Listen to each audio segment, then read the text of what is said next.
Stephen. I am the e-learning coordinator at Barnet and Southgate College, and it's my kind of privilege to have, so sometimes when I come and present things, it looks like e-learning is a sort of an island on its own. But today I have Janet Gardner, who is Head of Quality, who's doing the filming, and I have Raj Perera, who is, among other things, a physics lecturer, and I have Laura O'Driscoll, who is one of our psychology students. And what we'd like to do is to give you an insight into the e-Ambassador programme and how, well, yeah, it's our journey and some examples of what we've been doing. So, first of all, there are kind of lots of different models of trying to embed e-learning within an institution. So, originally we started off with content developers who would create all the content. That was clearly unsustainable. Then we looked at training staff to create teaching resources, and that's had a sort of I guess most people would say probably a 10 or 20% success rate within colleges, and so what you find is kind of pockets of interest. And then there's also been an interest in training managers, so that managers can support the development within the institution. So there's not been that much interest taken in the learners themselves. And so this is really the background to the e-Ambassador programme, which really looked at look to see what what contributions students could make within their own learning. I'd like to go back to the idea of what e-learning was originally brought in to achieve, because somebody had the idea that e-learning was going to be valuable. Does anybody have any ideas what e-learning was supposed to achieve, going way back, kind of 10 years or so? Why might we all be e-learning practitioners? What are we trying to achieve at the end of the day? Okay, what we've got, what I wrote down here, okay, we want to create sort of inspiring and engaging lessons, and we can use it also to address different learning styles. There are going to be other reasons, but those are kind of the 3 key reasons that I've got down here. And that training staff hasn't seemed to create the results that we wanted. So what role can students play in the realisation of the e-learning vision? Okay, over to you, Raj. Okay, thanks. I just want to say a few brief things. Firstly, why this project really places the learner at the centre of change in e-learning, and to tell you some of the key lessons we've learned, because clearly the learner voice agenda is about placing students at the heart of things, and in particular it's about giving them a chance to shape learning opportunities. It's also about supporting them in effective and constructive relationships with their teachers. And really the key elements, these key elements of learner voice, I think we meet in this project, and in my opinion we go beyond these things. The project in one sense is really about unlocking the skills that students already possess in terms of e-learning. And really what we've seen is our e-ambassadors being able to create resources that they are sharing amongst their peers and giving to their teachers and saying, this is for your resource bank now, make sure it gets up on Moodle. The second thing is, we tend to be the ones that create e-resources in the hope that students consume the resources, but this turns it on its head. We want students to actually create the resources themselves, like good teachers would Google, find PowerPoints, tweak it for their needs, and this is what happens. You don't have to reinvent the wheel. But when you get students to do this, you get some remarkable results.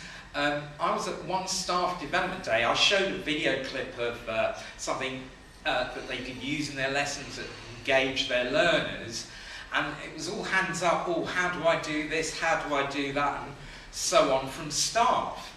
But I was teaching a lesson after we got the whole project going, delivering an A-level physics lesson, and I just said, does someone want to video this demonstration?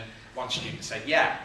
And actually, I want to show you what he ended up creating. So this is his clip. He's a first year AS student, and this is what he ended up with.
Clip there, but for me the most amazing thing, you know, just not in terms of the physics really, but I was shocked by the music.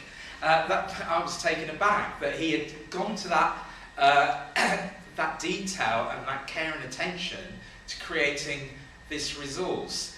And so what I'm really arguing here about the project is that we really want students to train our staff, rather than us as staff development or e-learning coordinators enabling staff with the fundamental skills. There's amazing things to be gained when we get students actually taking that role. And in colleges that have come on board, we've had students delivering CPD sessions on how to create a presentation, how to create e-books for staff. So it really is placing learners at the centre. Just the last thing is, how did we get learners convinced to engage in the project? And there's three things I want to say. These are all the things that they could do, create e-books, prezzies and all the rest of it. It's the next slide really. But the key messages, I think, that you want to sell, if you want to sell this project to your students, is really about the economic realities of today. It's very much the case that the benefits of technical skills and the soft skills of working with in collaborative projects, these are really valued by employers. And so the opportunity to develop those skills alongside their main learning aim, whether it be biology, physics or chemistry, that was seen as a positive amongst students. The second thing was the possibility of getting a qualification, which now we're progressing, and hopefully one of the main awarding bodies are going to try and look at what we're doing and try and develop maybe a level 1 qualification that they could get in mentoring skills. And the last thing to stress, this is not quite the slide I was speaking to, you know, it's 3 points. Yeah. The last thing to stress about this, you shouldn't see the Ambassador project as a bolt-on extra to their learning aims. When you've got students taking the resources that you've created or finding them online, tweaking them, adjusting them, then they're really engaging with the subject matter again, and that could only be a benefit to themselves. But really for me, it's given me the confidence just to say, you know, who wants to develop something here? And I've got hands going up straight away. So that's what we want to encourage, a lot of peer collaboration, students creating resources, and in a real way dictating how their learning should proceed. Okay, what I'd like to do is to just backtrack a little bit to give you an idea, because I'm clear that some people won't know what an e-ambassador is. So really they are students who have an interest in using technology within their own learning and also supporting their peers. And so really so within their class there's a lot more e-learning going on. Now, we developed a model so you have a teacher who sets a project, and then the e-ambassador completes the project, which saves the student, saves the teacher time. And then these were the benefits that the student would get. And this is all supported by e-learning. And typically the teacher would so the teacher's already created X number of PowerPoint handouts, and that's the material that the student will then turn into a more kind of student-friendly format. And these were the formats that both staff and students were very interested in. That everybody seemed to be very keen on podcasts, YouTube demonstration videos, and e-books. And what I'd like to do now is I'd like to show you, so Laura over here, she created her own podcasting page, and this is it. And Laura's just going to talk a little bit about this and the benefits that she's got from, or why she wanted to be on the course, and why she wanted to be part of the programme. Hiya, I'm just finished my AS course. I've been doing psychology. So what I did was, Tim asked me if I wanted to be an ambassador, and I thought, what is it? So I thought, yeah, sure, why not? Let's go for it. You know, just always dive in head first. And I decided to do podcasts because I suppose my generation, as we now call them, we're all technology at our fingertips. We've got iPads, iPhones, smartphones, you know, podcasts and everything. So I thought, why not do something that will reach all my peers and I'm not hearing the microphone, so you can really hear me. Okay, let's do that. Did you guys all hear that? Or was I just okay. No, so what I did was I did all my podcasts, and I did about, I think it was 13 I did, roughly. And I did them just before exam times, because of course you all make your notes and you all do everything, and then you get sick of writing and your hand starts to hurt, and then you're like, why am I doing this? And then, so I thought I'd do podcasts, because when you're on your bus on the way to college, or you're on your way home, or it's a free break, you could just plug your headphones in and listen and learn, and it's a good way to do it. So I wanted to get involved personally, because I did my GCSEs in a similar way to podcasts. I just recorded myself and listened, and that really helped me. So I thought, well, why not make that accessible to all my fellow students?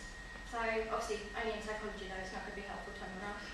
And then what I gained from the project was I got new friends, because of course we had a conference last week, and then I had all these people adding me going, oh hi, I don't know if you remember me, I'm from the conference. So I was like, oh okay, hi. So then I've made new friends, I've got deeper respect from the teachers. They've all said, oh my god, you're really brave to do this, just to do it for your peers. All my friends have said, are you nuts, what are you doing? And of course, you know, I've just ignored them, as per usual. But, and then this helps me in the future, because I've already actually added it to my personal statement, because we're starting UCAS soon, so I've already started writing my personal statement. I've added it to my CV, although I've already got a job, so. But my boss was quite pleased to hear it. So yeah, it's just helpful to help me, and plus the syllabus doesn't tend to change, and I don't think it's going to change over the next few years. So that means future students can use it as well when they're doing A-level psychology and things. So yeah, that's about it.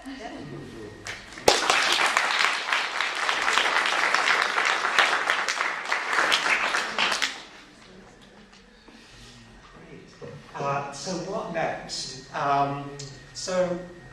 We've run this project now for about 6 months. We've got this model that we feel is a good model to work with. We've got examples of videos created by students for students, demonstration videos. This is a specialist makeup student. We've got examples of students who have videoed their tutors. So this is catering. We've got Laura's example with podcasting. And we've also got a series of e-books that have been created as well. So we've got resources that we can show other departments. We've got 40 demonstration videos to be completed over the summer. That's for catering.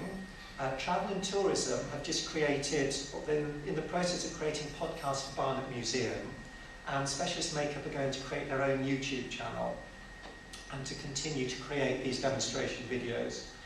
And sort of further in the future, Barnet has recently merged with Southgate, so we're going to be looking at taking this over to the Southgate part of Barnet and Southgate, and to also take it into other subject areas and to other curriculum. Thank you all very much for listening.